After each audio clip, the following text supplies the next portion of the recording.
Gunther retained. Liv Morgan retained. Surely it's all setting up for the tribal chief to finally be dethroned? No? Okay.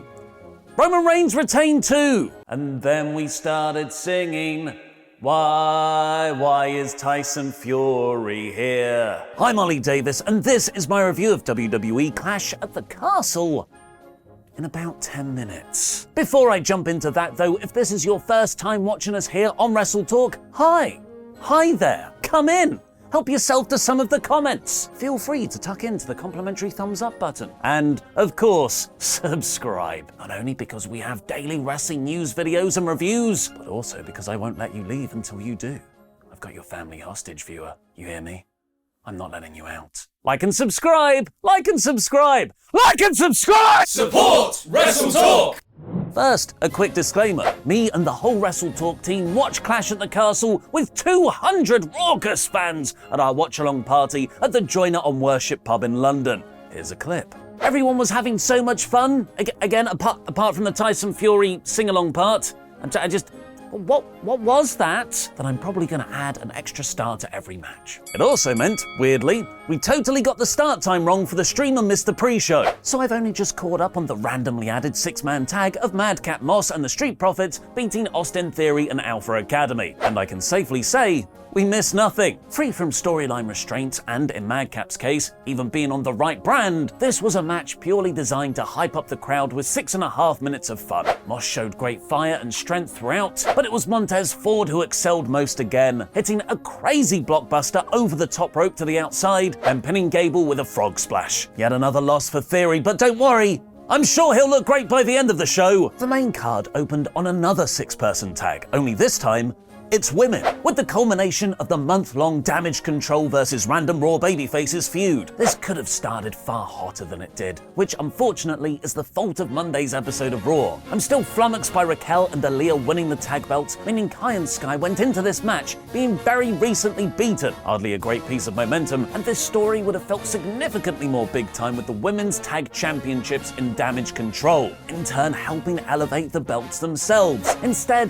this match ended up just feeling like filler until we get to the proper final, a Bayley versus Belair singles match for the title. And that's exactly what happened. Damage Control ultimately functioning as a far better unit, taking out Asuka and Bliss, letting all 3 heels pick Belair apart, with Bayley ultimately pinning Bianca to get the win. It's a huge detail. She's had a count-out loss here and there, but I think the last time Belair got pinned in a match was last November on Raw to Becky Lynch. As great as the Bayley and Belair build was, Asuka and Io are incredible to watch in the ring. Those two versus each other has got to be one of the best singles matches WWE can possibly put on from their entire roster, especially because they've just done Gunther versus Sheamus.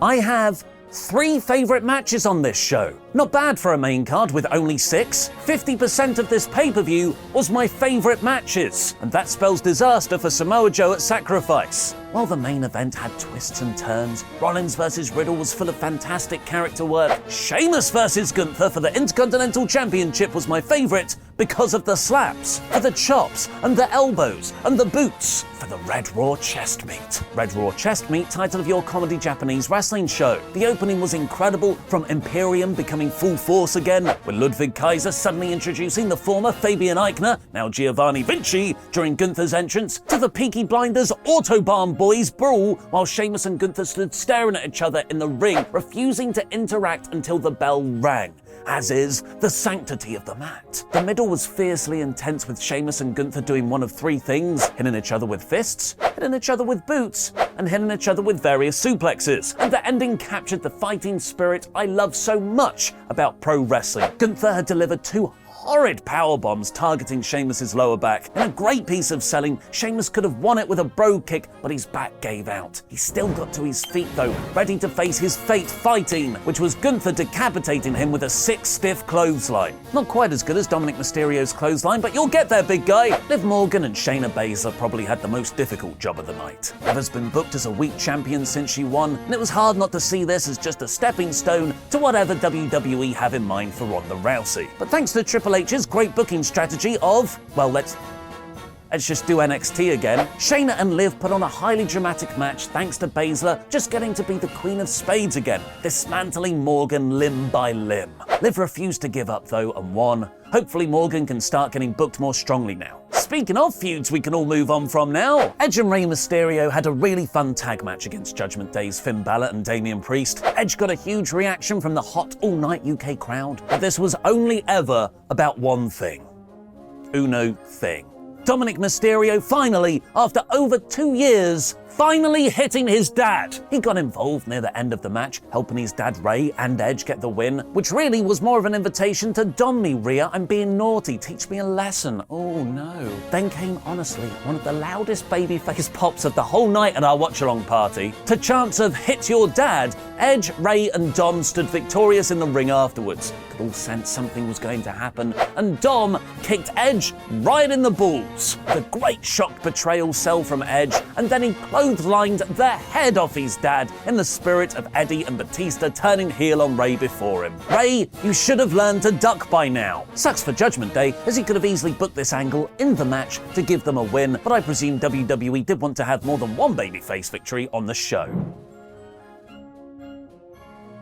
Matt Riddle's match with Seth, Elton John, Rollins was also my favourite match of the night. An excellent semi-main event which at times felt like a four-way with each man's respective ghosts, Cody Rhodes and Randy Orton. I feel like Seth in his kayfabe head is still feuding with Cody. He's now trying to prove he's the best in Rhodes' absence to be able to defeat him on his return. It's kind of the same with Riddle and Randy, although in a far more positive, less toxic bro relationship way. It made the final third of the match all the more impactful because when Seth had run out of his own moveset, he started using Orton's to mega heat. It got in Riddle's head. He got angry, almost used a chair, but got hit with a stomp and a super stomp on getting back in the ring to lose. This was a terrific match, heightened even more by their blood feud build. I would be totally fine with them having a rematch with a stipulation of Extreme Rules. But while those matches were my favourite, the main event of Roman Reigns versus Drew McIntyre was my most favourite. Going a full half an hour, which is almost as long as Roman's entrance, both men encapsulated the big-time feel of this match, rising spectacularly to the massive crowd occasion. Drew coming out to his old Broken Dreams music. Broken Dreams, goddammit. I'm only realising they told us what was going to happen. And a montage of his career was a great Triple H entrance touch. The first two-thirds of one-upmanship played out perfectly, and the final third had some of the best match booking and near falls of the year. In a frantic, almost delirious few minutes, Austin Theory ran down to cash in his Money in the Bank contract. Boxer Tyson Fury legitimately seemed to knock him out from the front row. Drew hit a Claymore, then 1, 2, and I'm not kidding, every single person in our bar celebrated. That's how good this near fall was. We thought the match was over, but a mystery man had pulled referee Charles Robinson out at the last moment, who was revealed to be Solo Sikoa, Jimmy and Jay's younger brother, and thus Roman's cousin, the newest addition to the bloodline. The third Uso! The prophecy has been fulfilled! Surely that's it though. There's not like Roman's niece or his great aunt. This is no more? With the Usos, Sami Zayn and Paul Heyman all being taken out, this was a great, albeit heartbreaking surprise. Roman hit a spear to win. I thought it was time for Reigns to lose, but with a match so good and an intriguing angle, I'm looking forward to where this enhanced bloodline goes next. And that's it! Then the show went off air. An amazing night of wrestling. Okay. Yeah, okay, you want to talk about the karaoke? I'm not sure why this happened either. The camera should have cut on Roman and Sikoa standing at the top of the ramp, championships held aloft. Weirdly though, they continued to broadcast what usually would just be for the live crowd to send them home happy. Tyson Fury got in the ring, started to sing American Pie, as is his way, and Drew joined him, kind of undermining the absolute war he'd just waged. I presume this was WWE's rather embarrassing attempt to go viral, hoping the whole Cardiff Stadium would sing along more to get picked up and replayed by more mainstream sports networks throughout the world. Unfortunately, it came off as hokey and desperate. The only way this would have worked is Drew claymoring Fury out of frustration, setting up the inevitable match in Saudi Arabia. Also during this moment, the camera inexplicably cut to a man wearing a t-shirt that read, "Better dad than Chris Benoit." How the hell did that get through on the broadcast? What did you think of Clash at the Castle? Let me know in the comments. Weird karaoke segment aside, this was an absolutely incredible show. The crowd were nuclear all night, every wrestler brought their A game, and we got one of the best main events of the year. It's a slight shame no titles changed hands, but in the end, this appears to be the UK's version of Australia's Super Showdown event, a pay-per-view house show hybrid. I thought we were special. But even with all that, it was a special night for me and all the WrestleTalk crew, having so many of you wonderful people come watch it live in person with us. Might be a bit biased, but Clash at the Castle is my show of the year at 96%. Now go watch some of our live reactions from the Joiner on Worship by watching on. Oh! Get him, Ref! Get him! 1, 2, 3. Oh! And they put the referee out! Oh my God! Oh my God! It's Solo Sikoa! It's Solo Sikoa! Solo Sikoa has saved the championship!